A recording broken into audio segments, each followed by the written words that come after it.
What's going on, and welcome to another Quarantine TV, but live edition What's of going Real on, Fins and Real welcome Talk. to another Quarantine TV, but live edition What's of going Real on, and Fins Real welcome Talk. to another Quarantine TV. Sorry about What that, you got? guys. What you got going on over there? Yeah, had the remix to the remix going on at the same time. But yes, we are back live, Real Fins Real Talk, in conjunction with the Sanchez Show. I got my brother with me, ready to get to it. It's pregame, man. We back to pregame. Last week we took a little evening run, but we are back in our 11 a.m. pregame time slot, going live. We got a whole lot of sports to get into, but again, before we do that, let me introduce my brother, the one and only legend in two games, Eric Sanchez. What's up, man?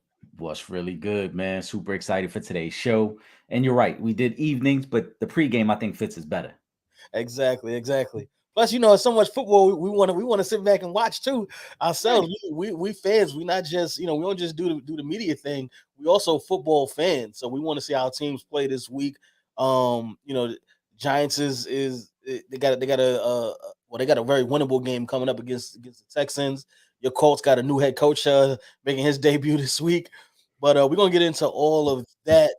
But first and foremost, as a matter of fact, before we get into that football, I gotta take a minute and I gotta shout out my young boys out in Long Island, the Holy Trinity Titans. Got their first playoff dub of the season. Beat Fordham Prep 28-7. They had to buy the first round because they had the best record in the league. And this Saturday they will be playing in a championship game with the chance to repeat.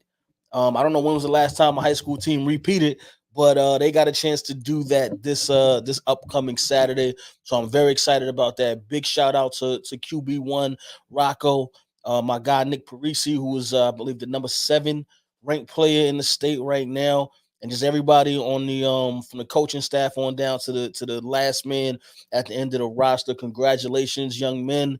That is a huge accomplishment that you guys have made, making it back to the championship game.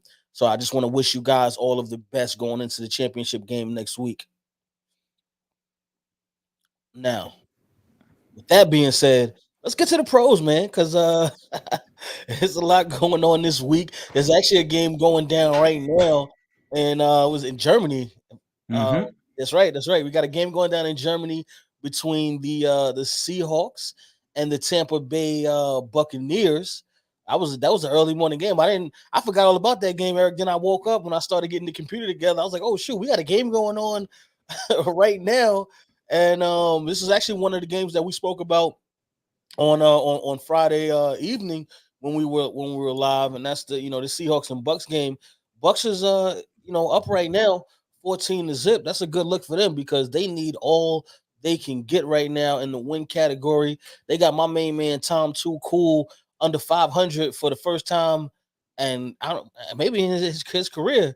I think it's the first time in 20 years. It's back to the '02 season that he was actually under 500. But yeah, they desperately need a win. They're very fortunate for the division they play in because obviously, you're in the division with Atlanta, with Carolina, with New Orleans. You're able to be 4-5 and be in first place. Normally that wouldn't be the case. But I kind of forgot about this game too. I'm not going to front. I was right there with you. I forgot about the game. I started getting ready for us to record, and I was like, "Oh, there is football right now." And I tuned in. I just actually put it on in the background. Yes. I listen. I love these early morning games, whether it be Germany, whether it be the London games. I believe there was a game in Mexico a couple of seasons ago. Wherever the games be at, I like to wake up, and I usually this how have be happening. This how I realize that the game is on so early because I'll get a fantasy football alert from my phone, and it'll be like, "Oh, such and such just scored a touchdown." I'm like, "Oh shoot, was a game on?" Right. Then I jump up and I go straight to the TV or to my phone and try to pull the game up. Um, but yeah, man, this is a much needed game for the Tampa Bay Buccaneers. They are up 14-0 right now. Julio Jones has actually had a sighting this season, and that's my guy too, Julio Jones. But yeah, listen, everybody gets old. And I think that's just where we are with Julio Jones. But it is, I like seeing him kind of get back into the action. And who knows? Maybe the Bucks get this win. They are probably in what I would say is the weakest division in football. I don't know if you agree with that or not, Eric, but the NFC South, they're pretty bad this season. So, anything is possible. The Bucks still, that division is wide open. So the Bucks can actually still win the division and at least get a playoff spot. Not saying how far they'll go, but if you got Goatman with you, anything's possible. Yeah, that's a fact. And it definitely is the weakest division in all of football. I mean, you're talking about here we are entering week 10 and everybody in the division is under 500. So it's a very winnable division for Tampa if they get themselves right. You mentioned Julio, touchdown for him, a touchdown run for playoff Leonard Fournette. As I told you, Trip, he's working his way into shape. He's getting himself together for the season. So maybe this is the start of some things for Tampa Bay. Yo, I hope so because listen, that running game has been abysmal this season, and Leonard Fournette is one of the top guys, top at that position. At least he was, coming into this season, he's been very well throughout his careers. But especially for the Bucks on their playoff run, on their Super Bowl run, I should say, he's been very good for them. I don't know what the heck has been going on with him this season. But yeah, if he can get going, that's going to be a huge boost to him, because it will take a lot of pressure off of Tom Brady, who, despite the Bucks offense being so horrible this season, he's actually second in the league in passing yards. Yeah, Um, Thomas played well. yeah, that's what I'm saying. Thomas played well, but Eric, you know how it goes. Everybody needs help. He hasn't been getting that help from his receivers. He really hasn't been getting help from his offensive line. So if we can get a little bit of consistency, at least from Leonard Fournette this season, then that'll be a nice little boost for them. And again, maybe they still have a chance to win the division. So we'll see. We'll see how that goes.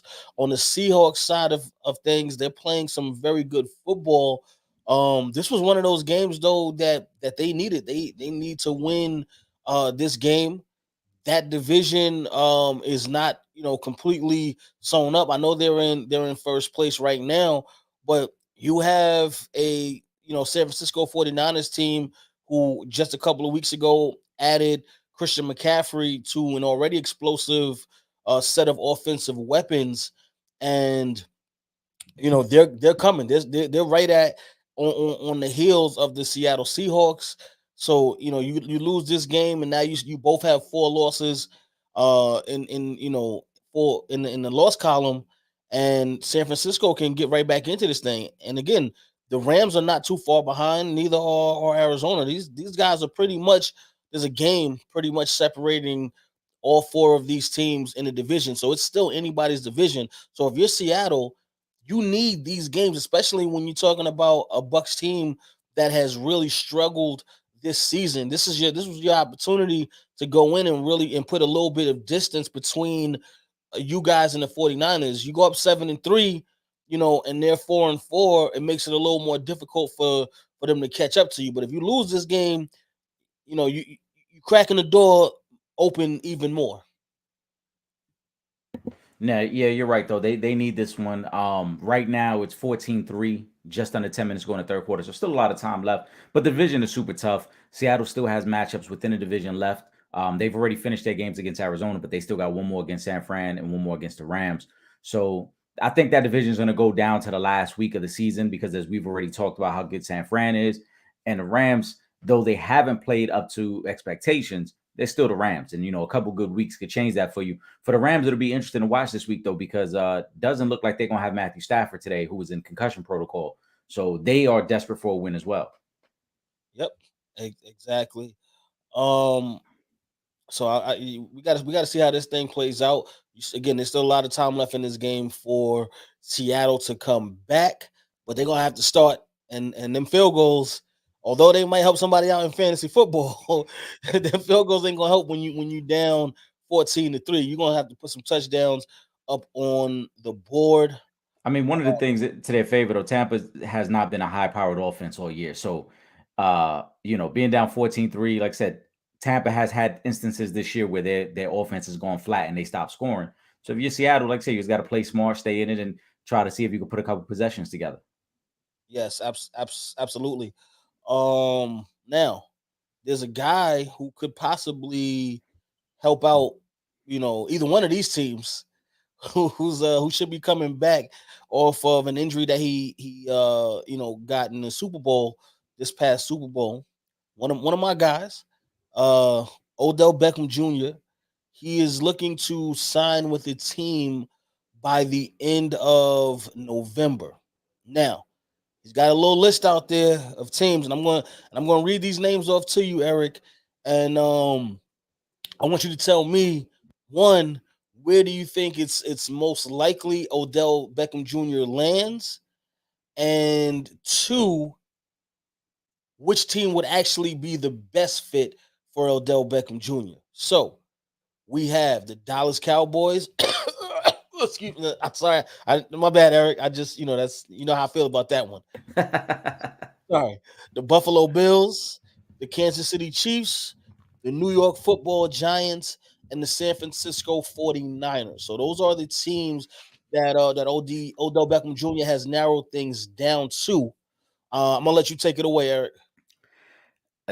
I'm sorry. I know you're just so allergic to Dallas. It immediately caused a reaction from you. I felt But like it's based off this list, I mean, first and foremost, we got to acknowledge that based off this list, these are legitimate Super Bowl contenders, right? The Giants are probably in a class beneath those teams, but in terms of record wise and opportunity to play deep into the playoffs, these are the five probably best options. Buffalo, to be interesting to see what happens with Josh Allen, but I do like that landing spot, him and Stephon Diggs. But if Josh Allen is healthy, obviously if he's not healthy, that changes everything. And Odell Beckham waiting to the end of the month is smart, because at that point you'll have a better idea of where everybody lands. For me though, it's two spots that make the most sense, and I've talked about it before. I think Dallas makes so much sense on paper, and fit him, CeeDee Lamb, in that running game with Dak at quarterback makes them a legitimate Super Bowl contender, and I think would make them better than the Eagles. And I know that's hard to believe because the Eagles are undefeated, but that Dallas defense now adding a weapon on offense, I think they would be better. I also love the Kansas City spot because, again, the opportunity to play with Mahomes with the weapons they already currently have, and then the mastermind that is Andy Reid and Eric Bieniemy, them coming up with a game plan to use Odell Beckham, I would love that fit. And then after them too, I think San Francisco. San Francisco is the toughest one out of the three because on paper it does look good, but I just don't know if there's enough creativity for them, because we already talked about how creative they're going to have to get with McCaffrey, Debo, and Kittle. Brandon Ayuk has played well, so now you add OBJ into the mix, and now that's another guy you're trying to figure out. So that becomes a little tough for me, but that would be third on the list. And Trip, as we're talking about this, we're live before kickoff. Tampa Bay is letting Seattle back in the game. They just, for some reason, they let Leonard Fournette throw the ball, and he threw an interception trying to throw the ball to Tom Brady for whatever that's worth. But in terms, like I said, OBJ, Dallas, Kansas City, San Fran, that's why we're ranking. The Giants, the only reason I don't put the Giants there, as you and I both know, Daniel Jones. I just don't see it working with Daniel Jones.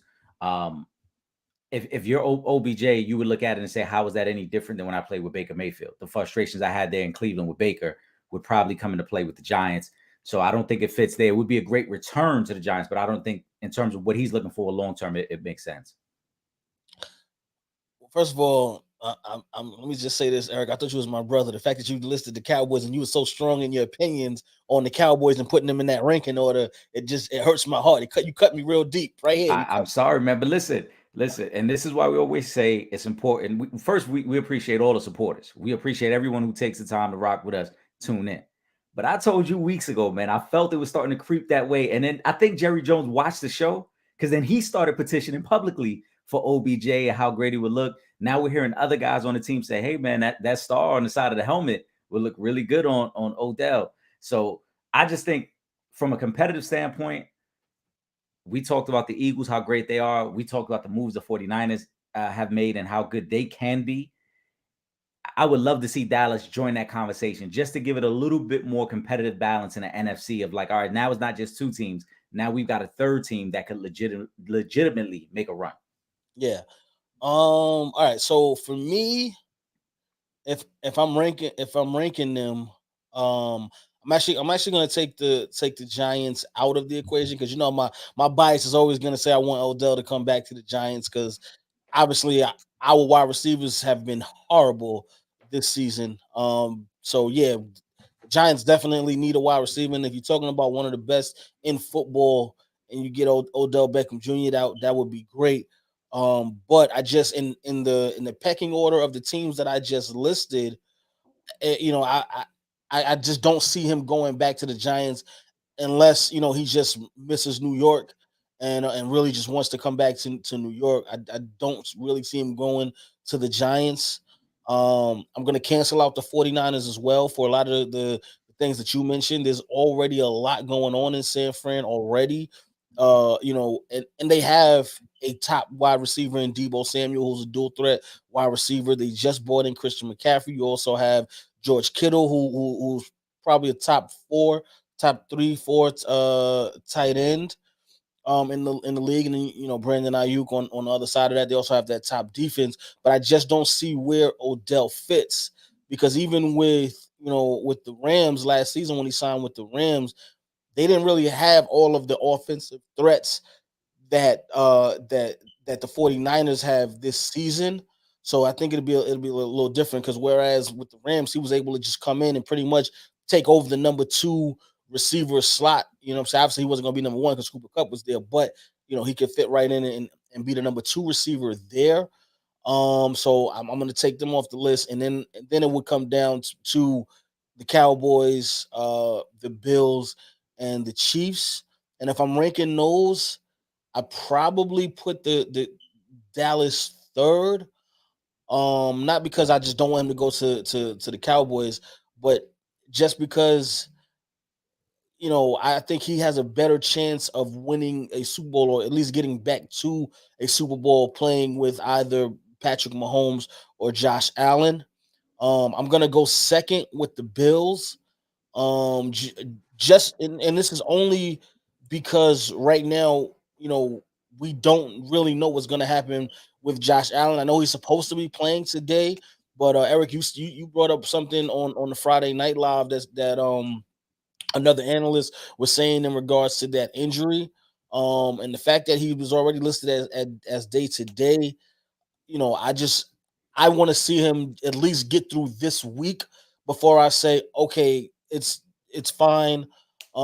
Josh Allen will be, he's going to be good for the season. So for right now, number one for me, I'm going to say would have to be the Kansas City Chiefs. Um, because Odell goes to the Kansas City Chiefs and automatically becomes the number one wide receiver for that team. He gives you the downfield threat, the speed threat that Tyreek Hill was. Not saying he's Tyreek Hill because obviously we know who Tyreek Hill and Tyreek Hill is arguably the best wide receiver in football, but he gives them that type of threat. And I know they brought over Kadarius Toney. They still have a lot of other guys, but none of the guys that the Kansas City Chiefs have playing wide receiver is Odell Beckham Jr. can do what Odell Beckham Jr. can do for you, or have those type of abilities that Odell Beckham Jr. has. So if I'm gonna rank them, I gotta go Kansas City number one. Even with Buffalo, one of the other things is, you know, Stephon Diggs is the guy in Buffalo at wide receiver. So, you still come into a situation where you're going to be splitting snaps with Stephon Diggs and then, Gabriel, who's out there as well. Well, whereas, like I said, with the Chiefs, you go in and you're going to be that guy. You're going to get pretty much whatever targets you want to have because you go in as the best wide receiver on their roster. Yeah, I mean, I love the Kansas City move. I love Buffalo as well, as we talked about. The only reason I have trouble knowing where to rank Buffalo is because this all depends on Josh Allen. Likewise. And yeah, health wise, it depends on him. And this injury, this UCL, in baseball requires Tommy John surgery, which we know would keep you out for a year. So if Josh Allen is more injured than we've been led to believe, this could be something that lingers throughout the rest of the season, and then obviously, affects his performance. So that's why I just didn't know where to rank them. But I love the Buffalo move. I love the Kansas City landing spot as well, as you mentioned too. Because with Kansas City, one thing I forgot to mention is he would be the dynamic playmaker they need. They have the underneath guys because you got Kelsey and Juju's played really well for them. But now you add a guy like Odell who can really stretch the defense. And we saw that last year with the Rams. The Rams offense looked completely different when him and Cooper Kupp were rolling, with his ability to get downfield and then Cooper Kupp working all the underneath stuff. They were really dangerous. But one other thing to keep an eye on, I thought about it, with OBJ. San Fran might be a little higher on the list than I had mentioned. I forgot OBJ and his girlfriend. Remember, he has a young child, and I think she still lives on the West Coast. OBJ still has his house out there in Cali, so he might be inclined to stay on the West Coast, knowing that it would keep him closer to his family, especially for a stretch of the season. It's not a whole season, so he might be more inclined to think that way, knowing I can still be on a competitive team and still have the availability to see my girlfriend and my kid on a regular basis. So that might play into it as well. Yeah, well, listen, we got about 2 more weeks left in the month. Odell says he's trying to be signed by the end of November. So I'm looking forward to seeing where Odell lands. I still got him lingering on my bench too in fantasy football. So that's a smart move. Yeah, that's a very smart move in the season because I knew he was going to be back at some point. So I was like, you know what, I waste one of my late picks on Odell and just and see where things go. But I'm looking forward to Odell's return. I hope he comes back and can duplicate the success that he was having last season with the Rams. How he finished off his year, because he finished off the year very strong, possibly even getting a Super Bowl MVP. He was going to be the Super Bowl MVP. Like I said, he already was at, I think, at 60 yards receiving in that first quarter when he got hurt. So he was well on his way to a big game. Exactly. So I can't wait for him to get back. Let's talk Colts though, man. And you're the expert on the Colts. You guys had a firing. You also had a hiring. Jeff Saturday makes his debut today with the Colts. 2 questions, Eric.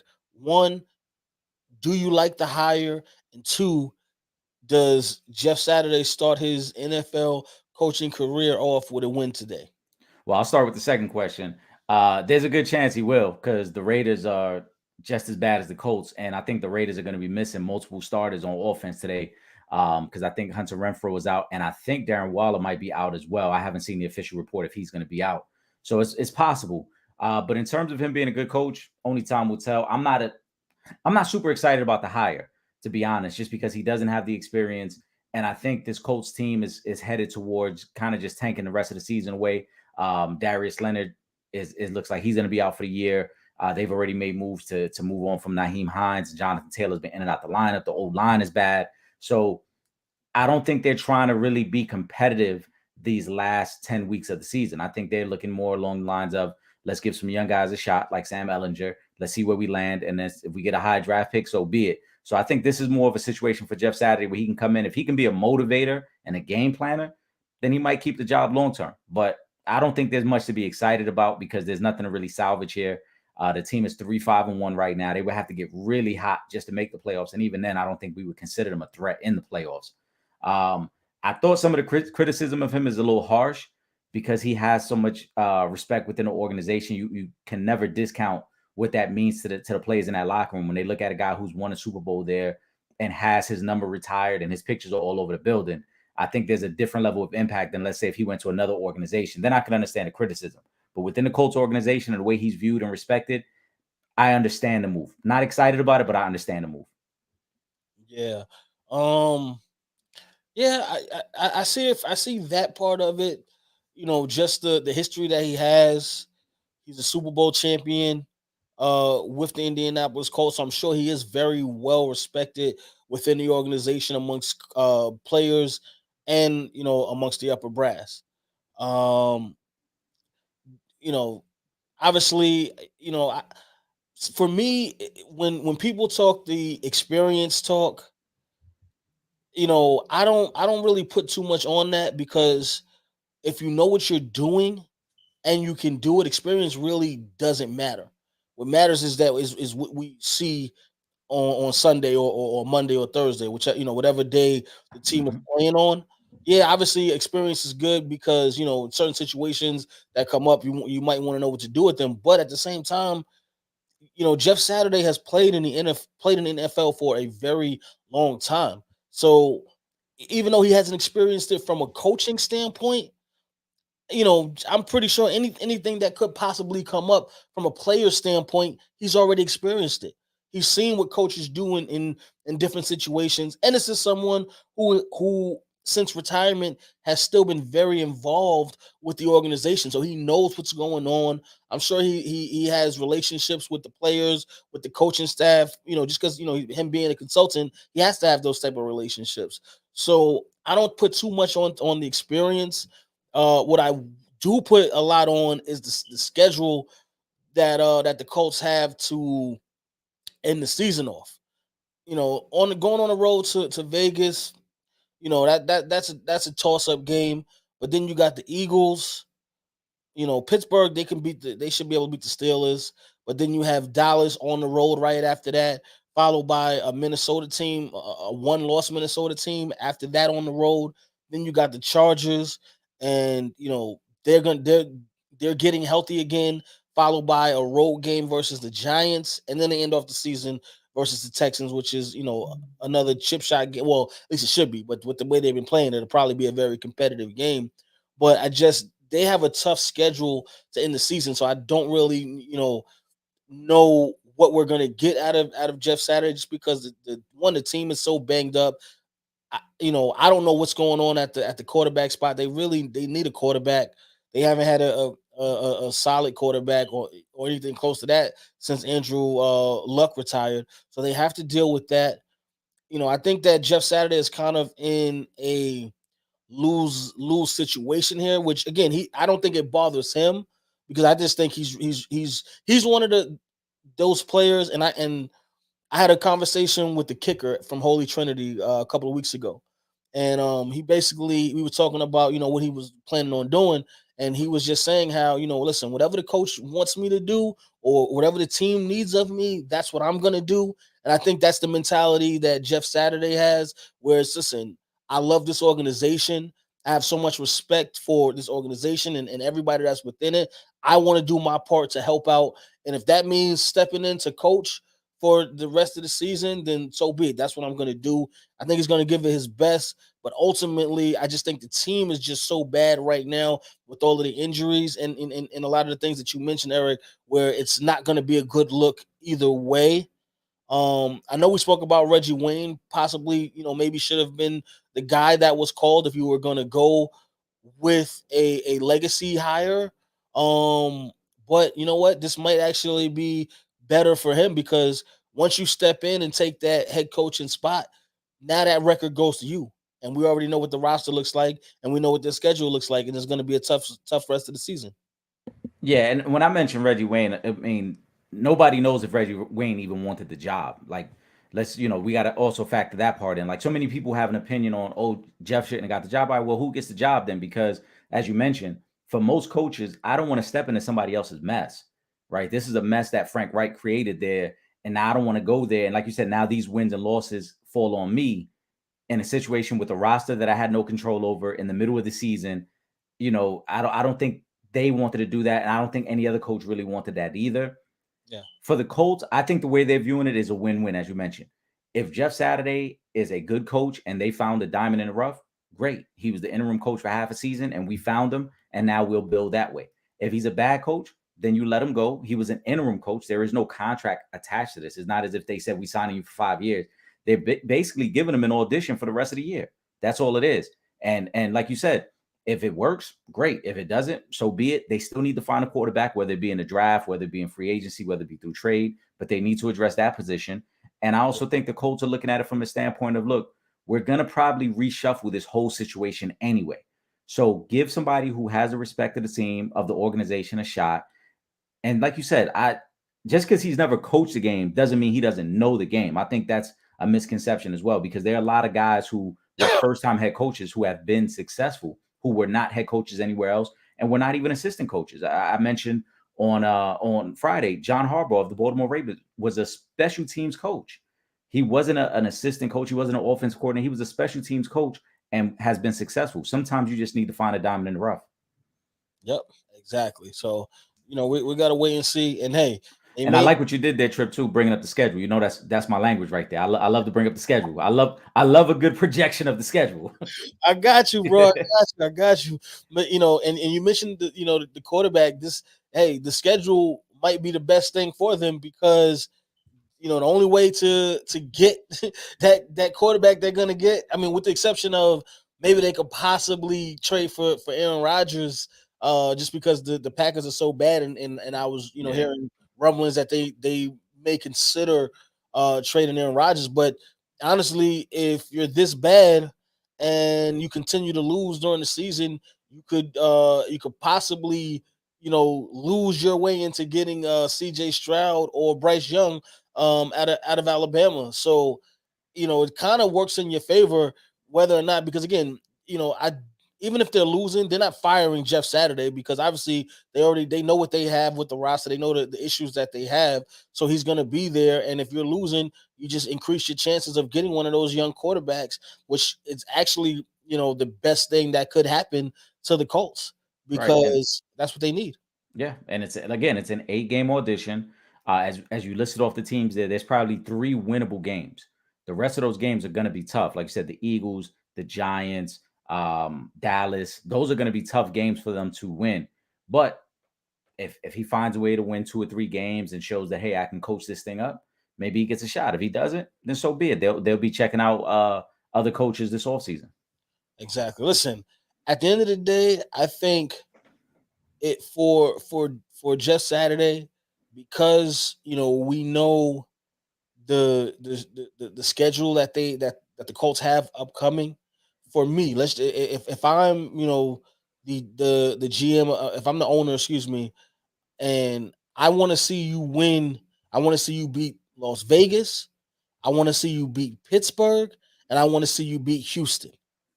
The rest of those games, you keep it competitive for me. I think that's a win Right. because we know what the Eagles are. The Eagles are undefeated.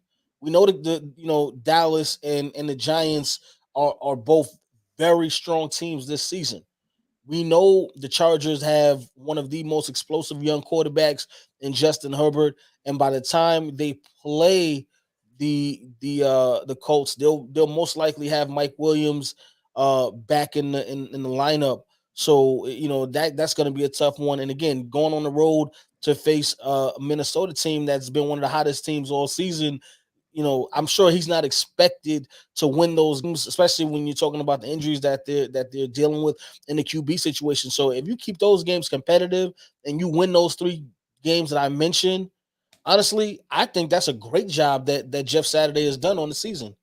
Yeah, I mean, they're not. I don't think they're really grading him again on how many victories he gets. I think it's going to be more about, can he have command of that locker room?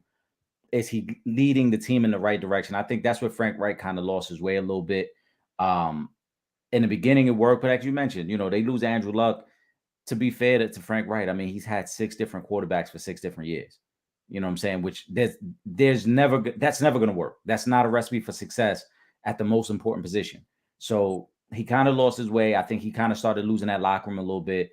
This year, it all kind of fell apart. Jonathan Taylor's been in and out the lineup. The old line has been really bad. Darius Leonard has only played 3 games this year and looks like he might be done for the season now. So there were some other circumstances there, but for Jeff Saturday, go win, show that you can lead this team.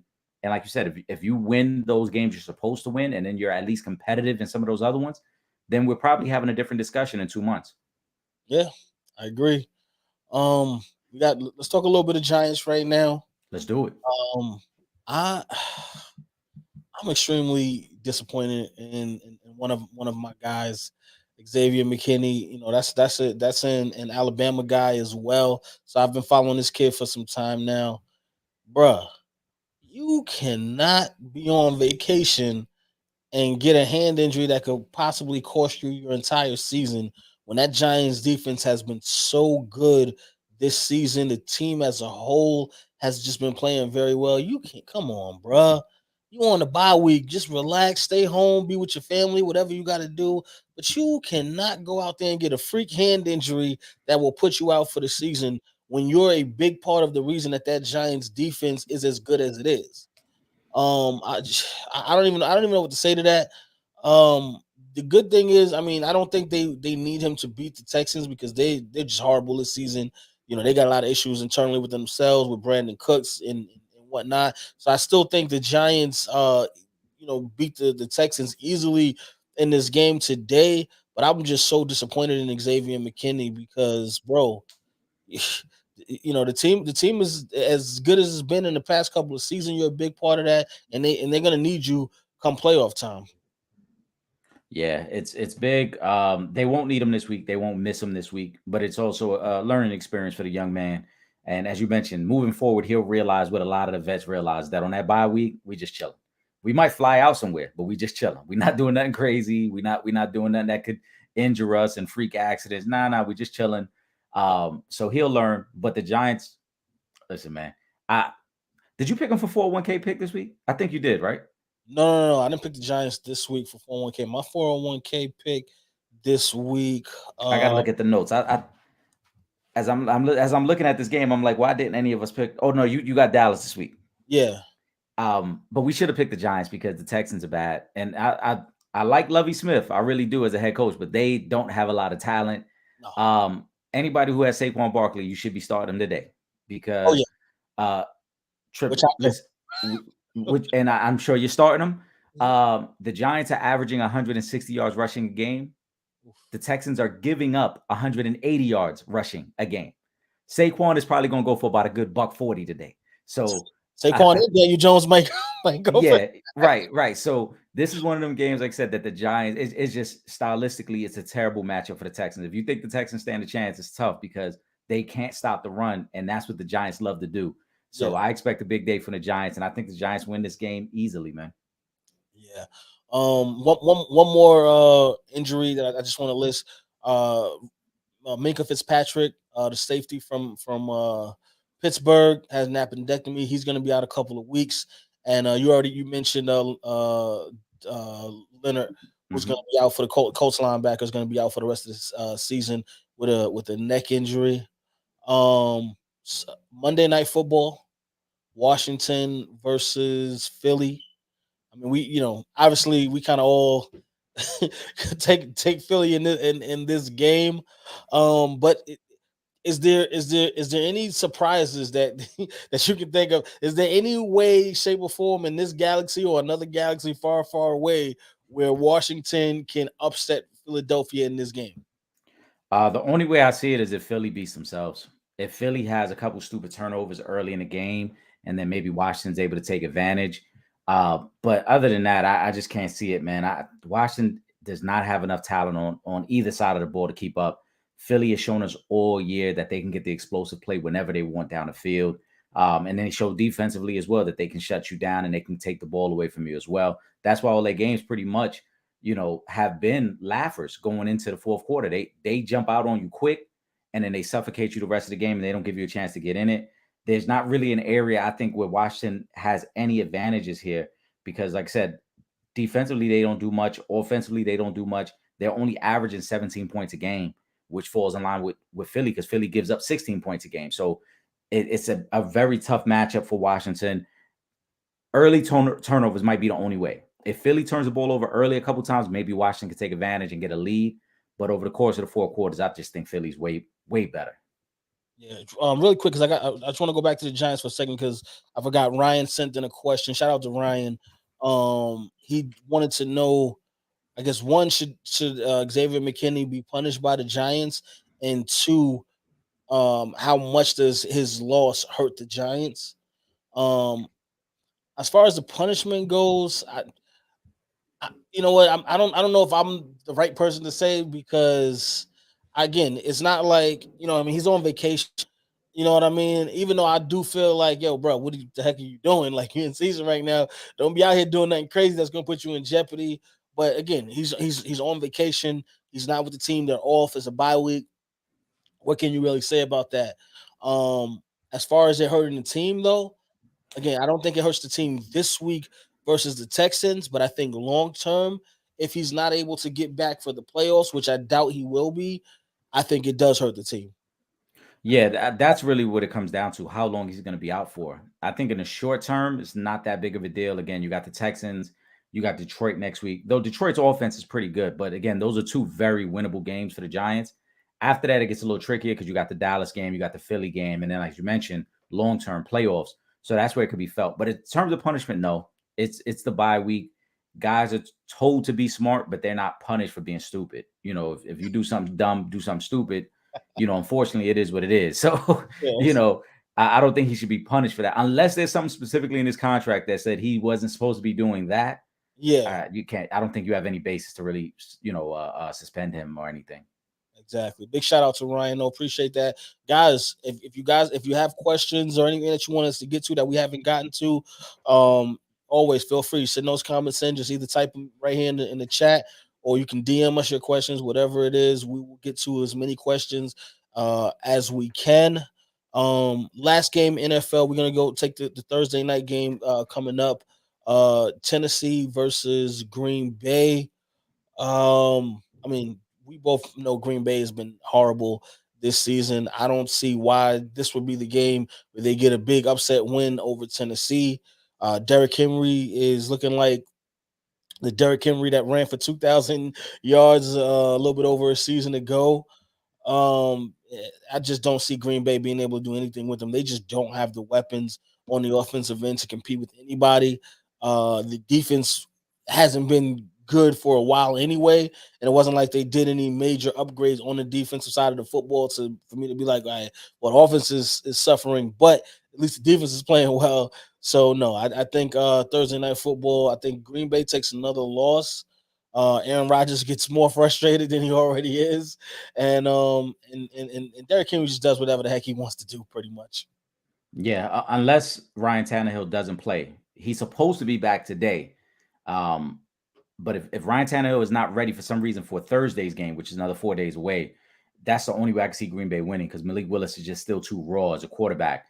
They don't have enough in their arsenal to make it work with him.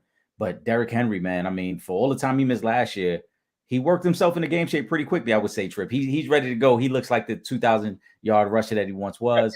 The offense is going well now with him. And obviously, once they get Ryan Tannehill back, that adds another element. But their defense is really good. We saw it last week in the way they were able to slow down Kansas City. Even though Mahomes threw for a lot of yards, they slowed them down. They kept them out of the end zone. They kept that game very close and competitive with their backup quarterback. So I think they will frustrate Green Bay on Thursday night. They will run the ball down Green Bay's throat. And I think Tennessee wins it probably by a touchdown. Every time you say somebody's working themselves into game shape, I immediately think about Leonard Fournette. That's the phrase for the year. Listen, in the NBA is happening too. I think Ben Simmons is still working himself into game shape. He's still getting himself together. You know what I'm saying? So that's the phrase we're running with. At least with Ben Simmons, he didn't play a whole season. Leonard Fournette has played. He's pretty much been healthy and been playing the last season and a half. So I don't know, what's going on there. But all right, all right, man. Let's switch over NBA. The Kyrie saga continues. We spoke about the comply list, from last week's show.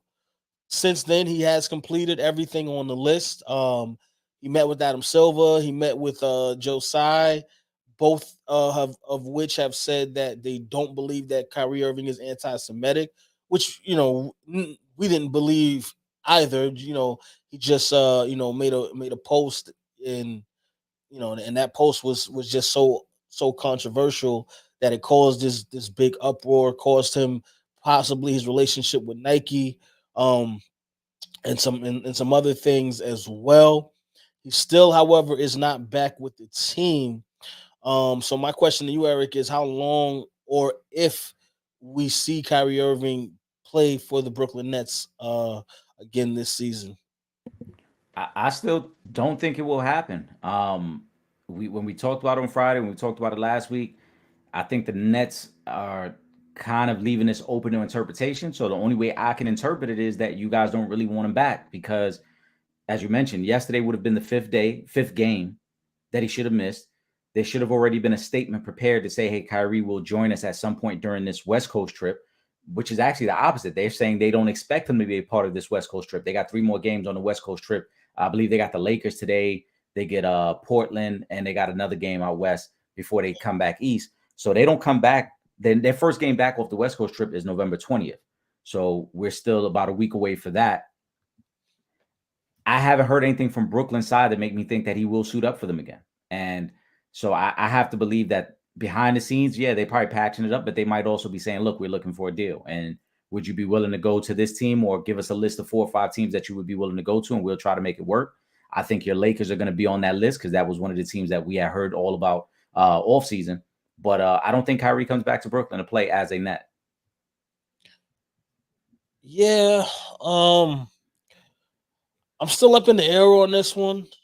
I would like for him to play in Brooklyn at least this season, just because I really want to see Kevin Durant and Kyrie Irving have a legitimate season together in which they, try to make a championship run. But as the days go by, I just don't know anymore. Just because, like you said, there's nothing that says, okay, Kyrie will be rejoining the team. I don't, I mean, and again, that's something that could, happen within the next couple of days. But just the fact that he's completed everything that the NBA has asked of him, and there still hasn't been any type of timetable for his return, I get a little nervous. And now it makes me feel like maybe he might not be returning to the Brooklyn Nets, even though he's done everything that was needed to be done, of him. So again, this is something where it's going to be a lot of wait and see, just because we really just don't know what's going on. I know Kyrie wants to play, but whether or not he plays for Brooklyn, that's still up in the air right now. So we're gonna have to wait and see with that one. And let's be clear too. Remember, this suspension is not from the league office. This is from the Nets.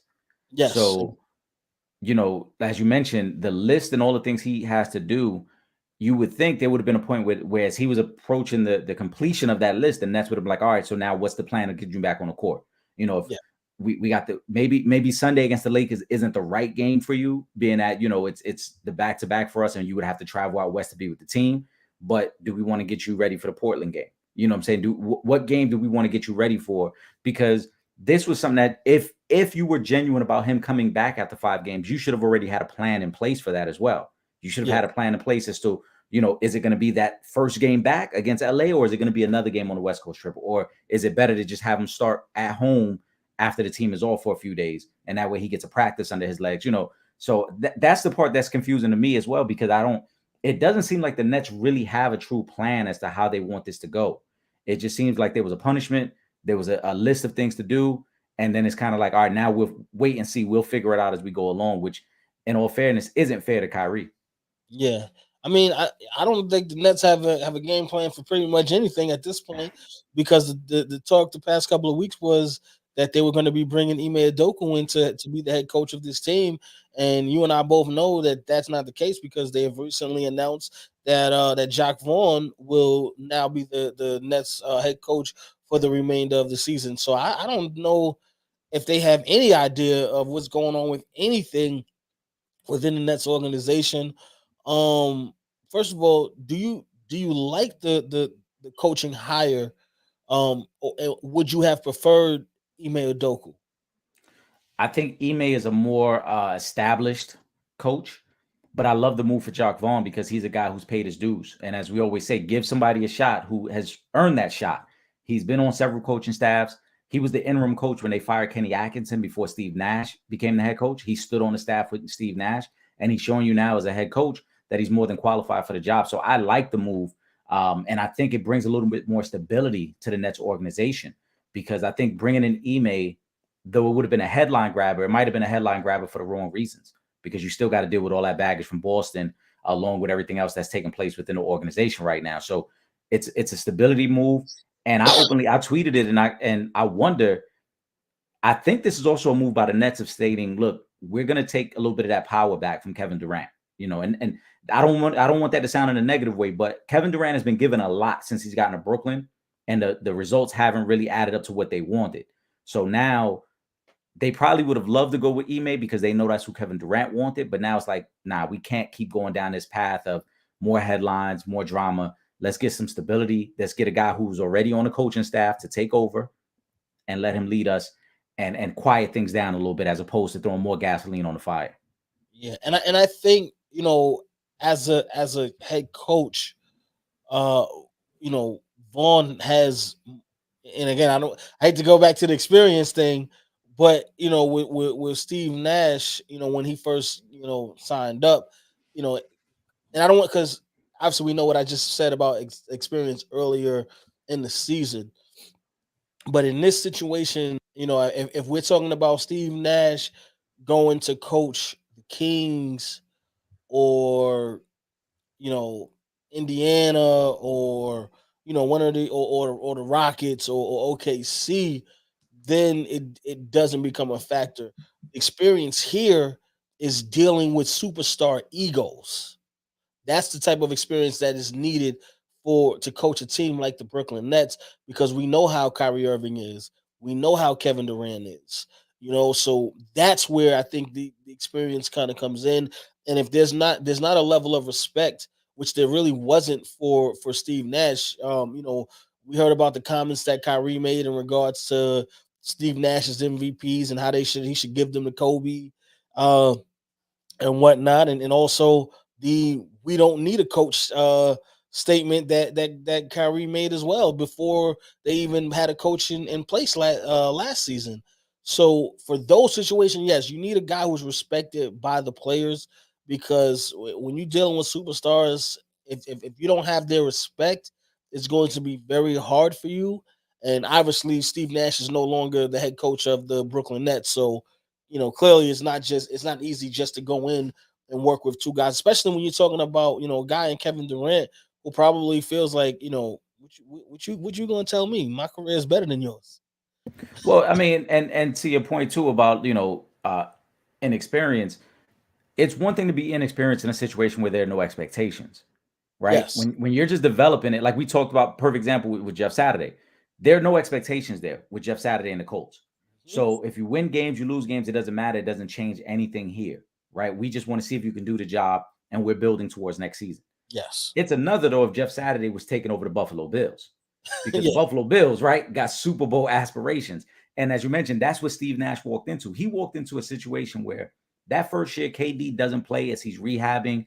They go into the bubble. Kyrie doesn't play in the bubble. But everybody was already looking towards that next season when KD was going to be back, when Kyrie's going to be fully healthy, and they were going to make their push. And then they added James Harden to that mix as well. So now anything less than a NBA Finals appearance was going to be a bust, no matter Yeah. what.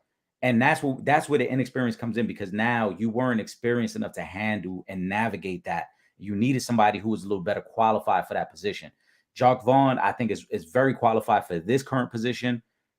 It'll be interesting to see again if they decide to keep Kyrie, how they're able to work him back in, because Jock Vaughn has been working his magic and they've looked better without Kyrie. Let's call it what it is. They have looked better without Kyrie. So how he brings him back in will be very interesting.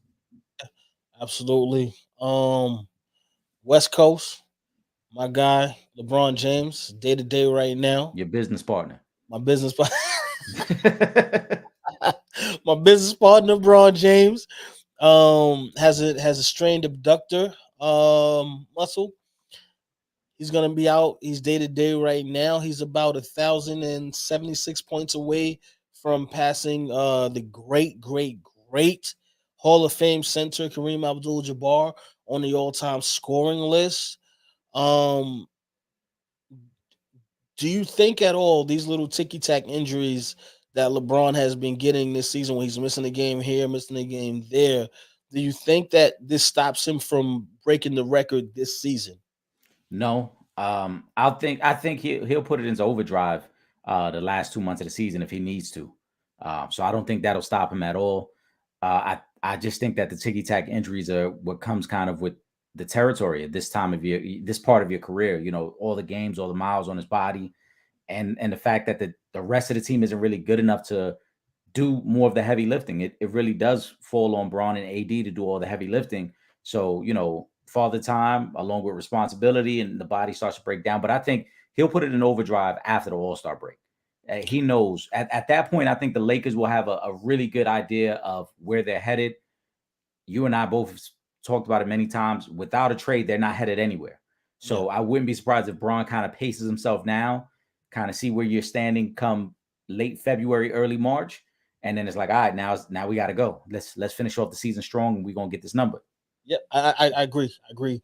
And again, LeBron, I think going into the season, LeBron could have averaged 16 a game this season, and he would have still broken the record about 3/4 of the way through the season. He's currently averaging 25 a game. So I think, either way, I think he does it this season.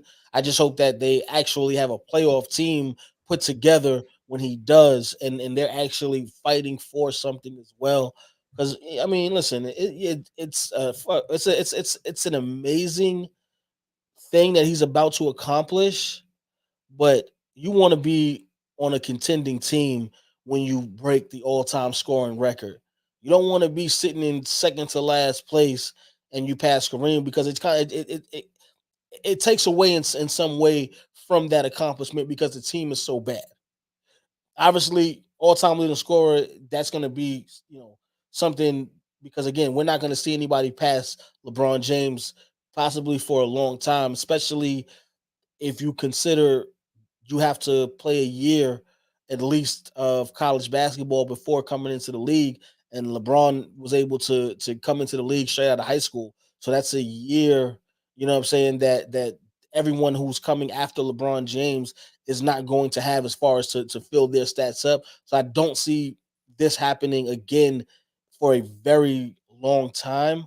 But yeah, you want that passing of the torch to come with, all right, we actually got a playoff contending team, and we got to get into the playoffs. But once if we're doing that, I think we'll be good. But it starts with them making a trade. They have to do something. I agree that the record would mean more if it came in a season where they were competitive. But if you're Braun at this point, it is what it is. You just gotta go for it and accomplish it now, because you don't know what next season holds for you. And again, like I said, we're talking about a point in his career where nobody else has been at this level at this point in their career. There's been guys who have gotten into their 20th season, obviously Karl Malone, Kareem Abdul-Jabbar. No surprise that those are the top three scorers of all time. The longevity plays a big factor in being able to get to these records. But you still don't know what next year holds in terms of health. You still don't know if your body will continue to break down, because we can't ignore that aspect of his time in LA either. Every year that he's been in LA, he's been injured. And it was never that way before LA, but it's been that way in LA. And a lot of it has to do with all the heavy lifting he's had to do with these rosters that they've had. So if you can win it now, in terms of somebody ever breaking that record, it extremely difficult. Again, you're going to have to play 18 plus years. You're probably going to have to shoot the ball similar to the way Curry does now to have a shot at it, because, Braun has been historically good and historically healthy. Even with the load management in those Miami years, he was still playing 70 plus games a year, which is a lot on the body. When you add in the playoff minutes, when you add in the Olympic minutes, a lot on the body. Most guys don't get to this point. So like I said, for anybody to even sniff this record, to come close enough to this record, you're going to have to go 18 plus years, probably playing 65 to 70 games every year and averaging 20 plus points every year to do it, which is almost impossible. Exactly. Really quick, Eric, and for everybody at home, we're gonna stay on the live because we have a few more topics that we have to get to. But as far as for TV purposes, Eric, just give us a final thought, really quick, and then we'll get back to the last couple of topics.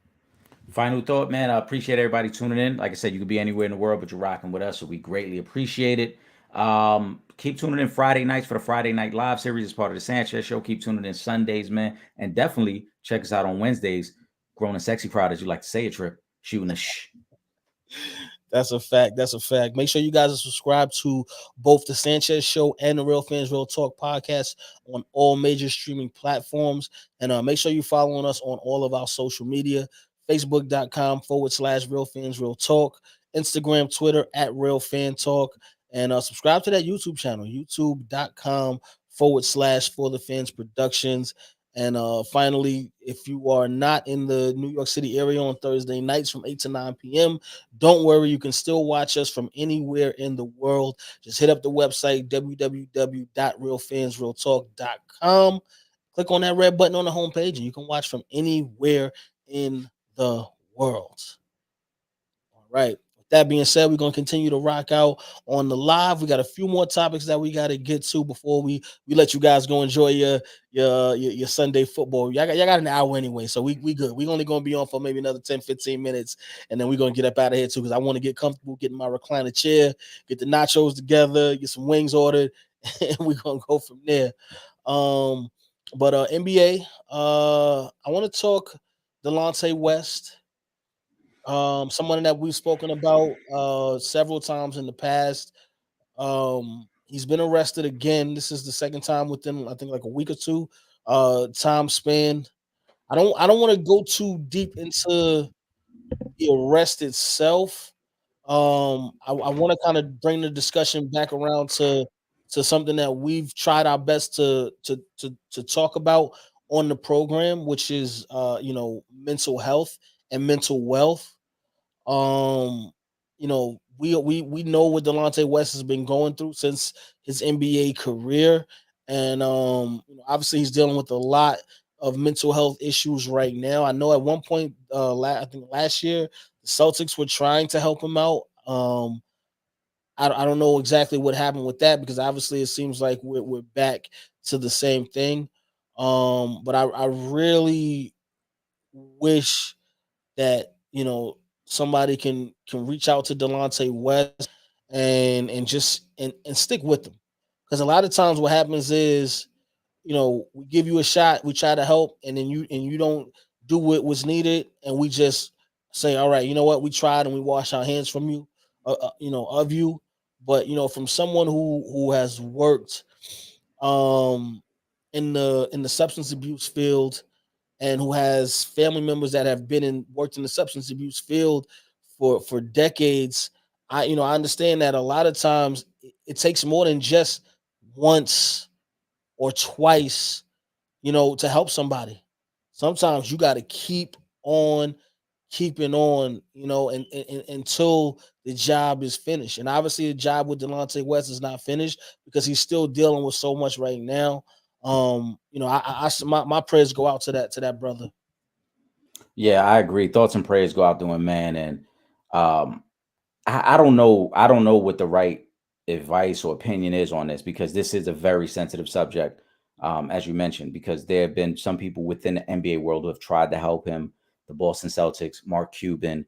I'm sure there's some former teammates of his who have reached out to him and tried to help him. And without really knowing what those conversations are like, it's tough to say. But I do agree with you, Trip. There's got to be somebody in his corner consistently motivating him to get well, somebody consistently keeping them on track, because with mental health, with any substance abuse, it's very easy to just slip off the right path and and relapse, or get caught in the wrong situation and have to start all over. So I hope that there's someone close enough that can reach out to him, be with him, spend some time with him, and get him on the right track, man, because it is super unfortunate to see these videos and see these pictures circulate of him. It sucks, bro. I would hate to even know what his family thinks when they see these videos or when they have to go down this path again with him. Yeah. Yeah. It's a sad story. And this is one of the reasons why ever so often, shout out to Coach D. We bring Coach D on the program just to talk mental health, to talk mental wealth. And even when she's not, we still every so often we try to preach, wellness checks. Talk to your friends, talk to your family members, even the ones that seem happy all the time. You got to talk to them too, because who knows what burdens they're carrying inside of them that Hmm. could be affecting their mental, could be affecting their physical. So just kind of be aware, guys. I know we don't talk about mental health. We ain't, especially amongst us, we ain't supposed to talk about that, but no, we need to, because too many of us are dealing with mental health issues, and it's not being acknowledged, it's not being treated. It's and it's like we don't even care. We don't ask, we don't talk about it. So we need to do better in regards to our mental health. Again, check in with your friends, check in with your family members, please, because you don't want to wait until it's too late. You want to try to get them the help they need while it's still something that can be done. Absolutely. Why you can still help. Yep. Yeah, exactly. Hey, really quickly, Trip. I know we 45 minutes from that 1 o'clock game, but this game in Germany, man. So Tampa, just a quick recap for anybody. I know people who are tuning in us are watching the game as well, but Tampa was up 21-9. Brady throws a bad pick in the middle of the field. Seattle goes down the field. Geno Smith just made an amazing throw on 4-for-1 for a touchdown. A really great throw, rolling left and took a hit and threw it perfectly for a touchdown. And now Seattle's down 21-16 with about 4 minutes left. If Tampa can't run the ball and get a first down, Seattle's got a lot of momentum. They scored 2 touchdowns in the second half. Man, Tampa. And I think Fournette is out the game because I see him with his helmet off and his gloves off. The one game he was actually doing good in. Now he was just working himself in the game. Just worked himself back into game shape. And this don't make no sense, man. What's going on right now with this brother? Yeah, if Tampa lose this one, though, this is a bad loss for Tampa because they were up. So it was 14-3. Geno fumbled inside the 10-yard line. And then Tampa went down the field and went up 21-3. And then since then, Seattle's come down, scored 2 touchdowns. Like they got 2 takeaways in this game. And Tom Brady gonna have to figure something out here. Don't make no damn sense. But you better get it together, Brady, because you lose this game, them playoff hopes start to really dwindle. I mean, that division is so bad. They would still be tied for first place at 4-6. Damn, that's jeez. I don't even know what to say to that, Eric. Listen, we've been so trained to expect winning teams to make the playoffs that it's like, 4-6, you ain't got no shot. Wait a minute. Look at the division. Now, okay, hold on. Let me ask you this. Is this going to be worse than the year the Commanders, I guess they were the Redskins at that point, go into the playoffs at was 7-9 and win a division? Are we going to see a team with a worse record than 7-9 win the division and make the playoffs? So technically, you could see a worse record because 7-10 is worse than 7-9, right? So they could be 7-10 and make it. But I think aside from the record, it's got to be worse because that they weren't the Commanders. I think you're right. I don't know if they were the Redskins or the football team at the time. They've been through 3 different names in 3 years, but that team started like 4 different quarterbacks. None of them quarterbacks was on the level with Tom Brady. So if you only could win 7 games with Tom Brady, that's a bad season. Yeah, that's a horrible season. Listen, I wish them well. Y'all better try to hold on, but Geno ain't giving up without a fight. And I think the Seahawks understand what's at stake with this game, so they're gonna push until the clock says 0-0-0 to get this win because you have to keep the distance that you have on the San Francisco 49ers because they are coming. They're going to continue to get better. The more time Jimmy Garoppolo has working in that offense, the more time Christian McCaffrey has time to work in that offense, the more time you give these guys to get healthy on the defensive end. And they're still playing some great defense, even with missing key players on the defensive end of the football. You have to come and win this game if you're Geno Smith, if you're the Seattle Seahawks. Yeah. So I look for those guys to keep fighting. Brady, you pulled it off last week. You got that touchdown drive with 9 seconds left. You better have a repeat performance because it's just not a good look for you guys right now. They, like I said, they're trying to hold on. They're trying to milk as much clock as they can. They just got a big first down, so it's 2:18 to go. Tampa up 5. Seattle still has one more timeout, so they're gonna get the 2-minute warning and that other timeout. But one more first down could put it away. This is really the game right here. This 1st and 10. If they can get another first down, they're probably gonna be able to milk the clock. If they don't get another first down, Seattle will get the ball back with a little bit of time because, like I said, they're gonna get the 2-minute warning and they have a timeout as well. All right, bet. One more NBA question. The Utah Jazz, the best record in the Western Conference right now. Should the Utah Jazz already be taking the season away for Victor Wembanyama? Why are we seeing the Utah Jazz as the best team in the Western Conference right now when they got all these draft picks and there's another unicorn talent coming in that's going to most likely be the number 1 pick in the NBA draft? What the hell is going on in Denmark? So I think a couple things are taking place in Utah right now. We got to remember that there's a first time head coach there, Will Hardy. He used to be with the Celtics last year. He want to win games, so he's going to coach him up to the best of his ability. The other part of that too is it's still very early. I think as they start to trade some of these pieces away, because I think Danny Ainge is very strategic, and Danny Ainge understands that if we let these guys look good now, we could probably get even more draft picks for them. So Laurie Markkinen, looking like an all-star, he might get traded. Jordan Clarkson, who's an expiring contract, there's going to be a veteran team who's going to want him. Same thing with Mike Conley. Yeah. So I think there's going to come a point where they will start to tank and, sit guys out and giving a guy a rest here. Maybe instead of Laurie Markkinen playing 35 minutes, he only plays 28 minutes. They'll work it out. But what I see is happening is that Will Hardy, as a first-time head coach, is trying to show you what he can do. They're trying to showcase some of these guys. Give it another month and a half. You'll start to see them lose games. Yeah, I believe that as well, because it for him as a new head coach, it makes sense to say, well, listen, just in case, because once we start trading players and we don't no longer have the same team, not that you get a pass for losing games, but there's a reasoning behind the difference in your wins and losses, because we know, all right, well, you had a guy like Markkinen who was playing at an all-star level this season. You had Jordan Clarkson who's been playing very high level. You have all these guys that have been playing very well, and then you take away and trade those guys away. Then it's like, all right, well, it makes sense as to why you guys are starting to lose. But prior to that trade, this guy has a team full of, not I don't want to call them the rejects, but the team of guys that just, we everybody kind of got rid of and was like, we don't need them, we don't need this, we don't need that. And these guys are the bad news bears. They're the best team in the Western Conference, in a very tough Western Conference right now. So for him, yeah, it makes perfect sense. He needs to, because I'm showcasing my own talents just in case.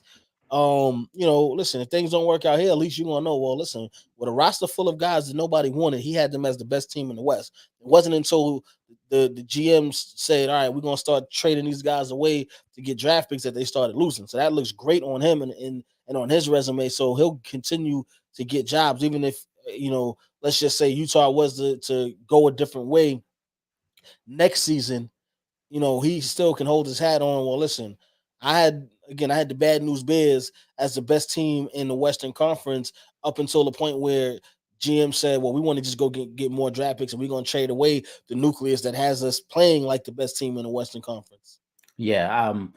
And Tampa's going to win the game. Tampa just got that other first down now, so Seattle doesn't have enough timeouts to stop the clock. It's going to end it unless barring a miracle or something here. But yeah, I think what's happening in Utah is kind of the opposite of what we saw all those years in Philly with trust in the process, where they were just intentionally tanking games, losing games, and it never went over well. And Brent Brown, the coach, I don't think ever really had the respect of his team, because it was like you were a career loser before Embiid turned into an all-star, before Ben Simmons turned into an all-star, before we traded for Jimmy Butler. This is the opposite. Will Hardy has the respect of the locker room now, and he'll have the respect of any player that comes in that locker room, because, as you mentioned, with a group of misfits, with a group of cast-offs, you were winning games. You had the best record in the West. So I got to respect your coaching ability. I got to respect the culture that you've created here now, because you know how to win games and you know how to actually coach on this level. So yes. I think that's what's happening there. Danny Ainge sees it. He respects it. Danny Ainge, though, is going to still align them to be able to make the move they need to make later on to get more draft picks and get some of them veterans out of there. Yeah, copy. Hey, listen, no one expected Utah to be doing this, to be the best team in the Western Conference right now. I don't think anybody at the beginning of the season said, I'm gonna put $1 that after about a month in the season, Utah will be the best team in the Western Conference, top 3 team in the NBA period record wise. So, big shout out to the coaching on that one. We got to see once the trades start coming, I think they'll kind of come back down to reality, because they do already have a lot of draft picks. And if you are, any team would want to draft a kid like Victor Wembanyama. So, but if you have the chance to actually do that, yeah, you want to do everything in your power to to make that happen. And again, that's part of that is going to be moving on from a lot of the guys that have been playing really well for you. And So damn it, and make no mistake too, Danny Ainge is very savvy when it comes to the scouting and the drafting of players because the version of the Boston Celtics we see now is a creation of Danny Ainge, right? He took Jason Tatum when everyone else said no, you got to take Markelle Fultz. He yep. took Jalen Brown. He took Jalen Brown when people didn't really know about Jalen Brown, and he saw the talent there. Same thing with Marcus Smart. So he has done a great job of drafting and identifying talent. So even though Victor Wembanyama might be the prize of this draft, and I'm sure he wants Victor Wembanyama, I'm sure he has 3 or 4 plans put in place that, hey, if we, for whatever reason, if we're not the number one pick, we got a bunch of other picks that we can do some things with, whether it's trading for a player, trading up in the draft, getting a player later on. He's been very savvy with that. So I think that's going to continue. He's still going to find a way to put Utah in a position to get the most out of all these draft picks. Yeah, absolutely. Fight night had a big UFC fight going down this weekend. UFC 281 at the Garden, actually, right here in good old New York City at the Mecca. Upset though, upset alert. The former middleweight champion Israel Adesanya, he took a tough loss to Alex Pereira. Did you see this one going down this way? Because I know Adesanya was a heavy favorite coming into this fight. I know I didn't. I know a lot of people didn't see this one, but Eric, did you have him taking a loss in this fight? I didn't. I thought he was going to avenge his previous loss to Pereira in kickboxing. I thought he was going to get that one back, and it was looking that way until the 5th round. But I did not have him losing this fight. I thought he was going to win. I thought he just looked very focused, understanding what took place last time they fought, and I was shocked, man. Bro, I think the world was shocked behind this one. But listen, congrats. You went in there, did the impossible, did the unthinkable, and now to the victor goes the spoils. And now I'm looking forward to see what he can do moving forward now that he's the middleweight champion of the world. Gotta love it, man. Yeah, congrats to him, man. And I love when trainers and cornermen are honest. They told him going into the 5th round, you need to knock out. You're losing. Too many times these trainers be lying to their fighter. You're looking great, champ. We're winning this one. No, you're not. You were losing. All the scorecard showed you were losing, and kudos to his corner for recognizing that moment and saying you got to go all out. You got to win it now. Yeah, exactly. So, what are you gonna do? Boxing news. Eric, you and I both were disappointed that we will not be getting Errol Spence Jr. versus Terrence Crawford, at least for the foreseeable future. But as a consolation prize, and I know it's not the same, but as a consolation prize, WBC is going to mandate a fight between Errol Spence Jr. and Keith Thurman for that WBC, the WBC belt that he holds right now. I like it. Again, this ain't the Keith Thurman, from a couple of years ago where he was, but I'll still take it. I'll take this fight. I like it. I like the fight too. Still very respectable. And kudos to the WBC because this week they announced several mandatory fights, which are all good fights. Because we're going to get Deontay Wilder against Ruiz. We're going to get this Thurman Spence fight. I spoke about that one, Eric. Yep. We're also going to get Devin Haney. Oh, hold on. Is it Haney that gets Isaac Cruz? Wasn't Haney supposed to fight Lomachenko? I know Haney. No, hold on. I gotta double check. But Isaac Cruz, I think, got a mandatory fight too. I don't. It might not be Haney. You're right. I might be thinking ahead. I think it's for the opportunity to fight Haney. So okay. Isaac Cruz gets a mandatory fight. Oh, against Shakur Stevenson. That's who it is. So Shakur and Isaac Cruz are mandatory challengers with the winner in line to fight Devin Haney, which sets up a good little situation there because I think we're going to get multiple good fights out of that. But yeah, man, shout out to the WBC for doing it the right way. Hopefully we can get this Crawford Spence thing figured out. But for now, like you said, I'll take it. I'll take Thurman and Spence. Yeah, I like it. And again, I love what the WBC is doing in regards to making these fights mandates because the only ones that get robbed when we don't get the Terrence Crawford, Errol Spence Jr. fight, or we don't get the Anthony Joshua, Tyson Fury fight, is the fans, is us. We get robbed every time these promoters get in the way of the fights that we want to see and the fights that we should be seeing as boxing fans, and not even just for the fans, but just for the sport of boxing to continue to thrive. We need to see these matchups.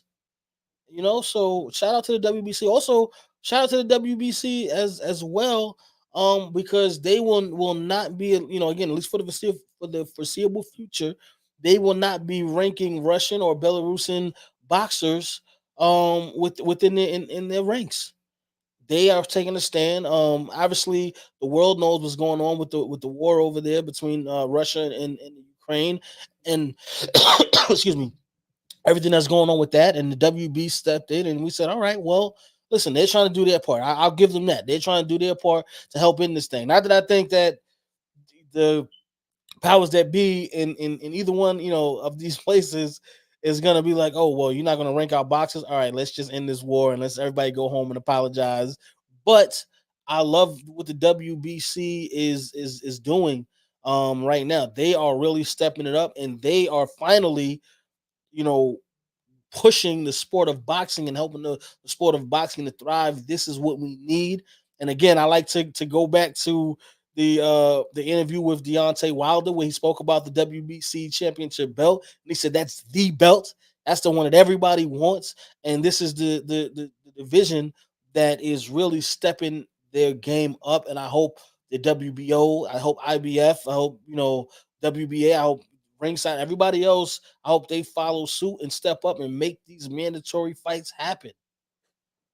Yeah, I like it. We'll see if it happens because you still got to deal with promoters, and we know that how that whole situation goes. But I love to see it, and hopefully we continue to get the best fights possible as opposed to postponed fights.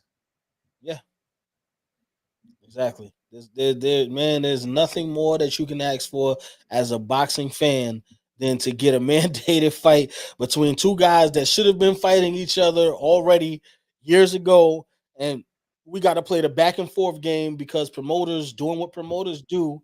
And now the WBC, and again, I hope this is something that is picked up by everyone else to say, no, you guys are going to stop with the nonsense because at the end of the day, nobody wins if we don't get the fights that we're supposed to be seeing.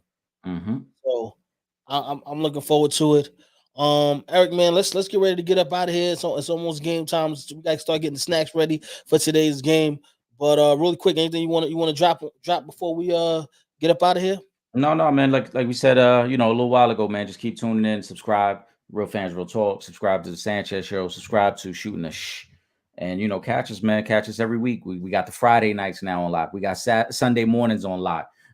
We got Wednesday nights now. So we putting our mark all over the calendar, man. So we appreciate the love and support. On Thursdays. Say that again. I said, and we still on TV on Thursday. And we still on Thursday with the episode. So we almost like the NFL. We trying to brand several days out the week. That's just, you already know you're gonna see us, man. But we appreciate all the love and support. Like I said, man, you could be anywhere in the world, but you're rocking with us, and we appreciate it. Facts, man. And again, shout out to everybody that joined the live today. I seen a couple of you guys bouncing in and bouncing out. Stay rocking with us, man. We not going nowhere. Shout out to the legend Ralph McDaniels because he told y'all that years ago. He said Real Fans, Real Talk ain't going nowhere. And guess what? We still here. So with that being said, for myself, Trip Young, and my brother, legend in two games, Eric Sanchez, we up out of here. Peace.